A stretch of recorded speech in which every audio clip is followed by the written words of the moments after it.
please support me through PayPal to devinwyndham@gmail.com. I also do tutoring both in person and online. I am based around Fairfax, Virginia. If you are interested in tutoring, you can contact me at this email as well. Please subscribe to my channel. Okay, so, excuse me, Bob Ross in like the 70s had this painting show and he said, you know, he wants you to enjoy painting. I want you guys to enjoy math and physics. And I think one way you enjoy math and physics is writing on printer paper. Notice I do that because lined paper, I think the lines get in the way of your work. If you want to keep all your printer paper, I don't know if at the stores you can buy like blank paper in like a notebook, but you could always punch holes in it and put them in a ring binder. Another thing I wanted to point out is that I use a pen because I find pencils, even though you can erase with pencils, I find them to be scratchy and annoying and they're always getting dull. All right. Another way you can enjoy mathematics is, I think, by proving everything that you possibly can so you understand it. One thing that we're all taught, but like we never prove, is the Pythagorean Theorem. So this video is going to prove the Pythagorean Theorem. So why don't you pause the video now and try to prove the Pythagorean Theorem?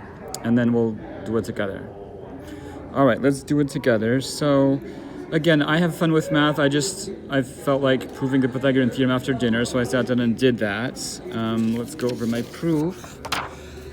So, all right, ignore the stuff above this line. Just ignore the stuff above here. That was a physics problem. Concentrate on this diagram. All right, so I start by drawing a right triangle, this outer one here. Notice I put the hypotenuse on the bottom. That's actually how the ancient Greeks did it. In fact, hypotenuse comes from the Greek hypo, which means under, and tenus, which means stretched. So this side is stretched under. Can you think of other words in English that we get that are related for hypo meaning under? What about hypodermic? A hypodermic needle goes under the dermis, under the skin. Hypodermic, under the skin. So hypotenuse, stretched under. All right, so I begin by drawing my triangle, my right triangle. And then I mark this right angle at the top. Then what's cool things they do with what the Greeks do when you draw right triangles this way is people are like always dropping this perpendicular and making this line and making this right angle here.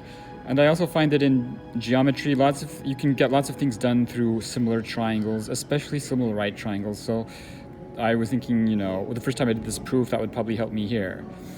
Another little trick I do is when I'm dealing with right triangles, I frequently use the Greek letters theta and phi for my two complementary angles of my the angles that are not right. So I label these theta and phi. Now this is also theta. Can you see why?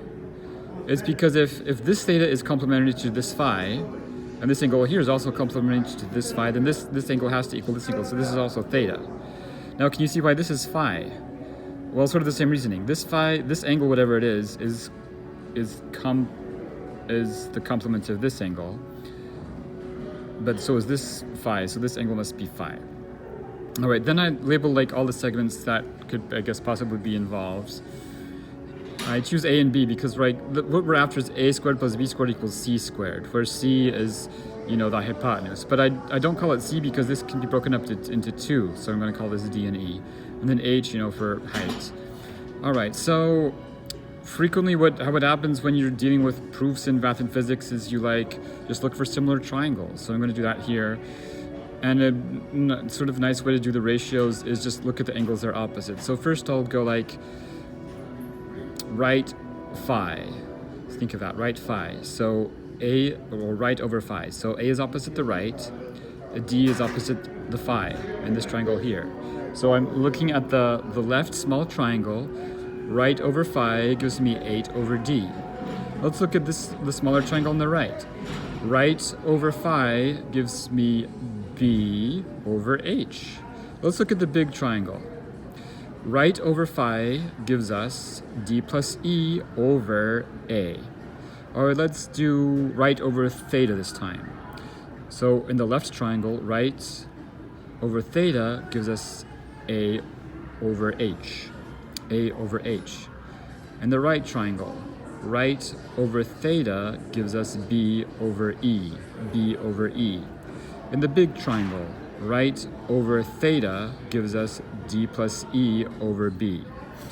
All right, now, okay, in math, I separate my sentences with commas because a period might look like a multiplication table. A sentence in math is just a statement that can be either true or false. Frequently our statements are equations. So I have two statements here separated with commas. Then a technique I frequently employ when I'm doing proofs is to write the prize, write my goal. Well, my goal is that a squared plus b squared equals c squared. In other words, a squared plus b squared equals d plus e squared. So I write my goal frequently, and then just I make use of this neat symbol. This neat symbol, it's a cool symbol. It's a double-headed arrow, means is equivalent to. And what it does is it connects two statements that are either both true or both false. In other words, two statements that have the same truth value. So we'll connect this. What I do is I'm using what I've developed so far to, let's say, like, you call it cross multiply. So for a squared, if we look at this and this, forget about the b over h, this and this, and think of cross multiplying, we can see that a squared is equal to d times d plus e. So I just plug in. For a squared, I plug in d times d plus e.